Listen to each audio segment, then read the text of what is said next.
যুক্তরাষ্ট্র ও ইসরায়েলের সঙ্গে উত্তেজনার মধ্যে ইরানের পাশে দাঁড়িয়েছে মুসলিম বিশ্বের অন্যতম শক্তিশালী দেশ পাকিস্তান। এবার আঞ্চলিক বাণিজ্য সহজ করার লক্ষ্যে ইরানকে নিজ ভূখণ্ড ব্যবহারের সুযোগ দেওয়ার সিদ্ধান্ত নিয়েছে দেশটি।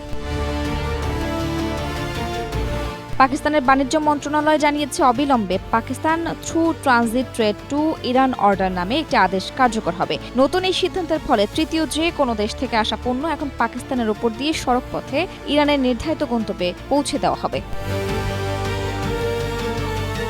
এটি আন্তঃসীমান্ত বাণিজ্য সংযোগ বৃদ্ধির ক্ষেত্রে একটি বড় পদক্ষেপ। ইরান পাকিস্তানের নতুন এই সিদ্ধান্তের কারণে বালুচিস্তান সহ সংশ্লিষ্ট অঞ্চলগুলোতে অর্থনৈতিক কর্মকাণ্ড আরও গতিশীল হবে বলেও জানিয়েছে ইসলামাবাদ।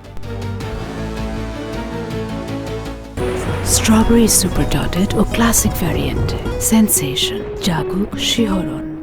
শুধু তাই নয়, বাণিজ্য সহজ করতে পাকিস্তান ইতোমধ্যে 6টি নতুন ট্রানজিট রুট বা করিডোর চালুর ঘোষণা দিয়েছে। এই রুটগুলো পাকিস্তানের প্রধান বন্দর শহরগুলোকে ইরান সীমান্তের সঙ্গে সরাসরি যুক্ত করবে। ইরানে পণ্য পৌঁছানোর অতিরিক্ত রুটও অনুমোদন দিয়েছে পাকিস্তান। এই উদ্যোগের মাধ্যমে ইসলামাবাদ মূলত মধ্য এশিয়ার দেশগুলোর সঙ্গে সরাসরি বাণিজ্যিক সংযোগ স্থাপন করতে চায়। এটি আফগানিস্তানের ওপর পাকিস্তানের চিরাচরিত নির্ভরতা কমিয়ে বিকল্প বাণিজ্যিক পথ তৈরি করতেও সাহায্য করবে। মধ্যপ্রাচ্যে চলমান উত্তেজনা ও সংঘাতে গুরুত্বপূর্ণ মধ্যস্থতাকারীর ভূমিকা পালন করেছে পাকিস্তান। যুদ্ধবিরতি আলোচনা পরিচালনার জন্য শুরু থেকে এই দেশটির উপর আস্থা রাখে যুক্তরাষ্ট্র এবং ইরান। ইরানের পররাষ্ট্রমন্ত্রী আব্বাস আরাকচি, পাকিস্তানের প্রধানমন্ত্রী শাহবাজ শরীফ এবং সেনাপ্রধান ফিল্ড মার্শাল আসিম মুনিরকে প্রিয় ভাই বলেও সম্বোধন করেছেন।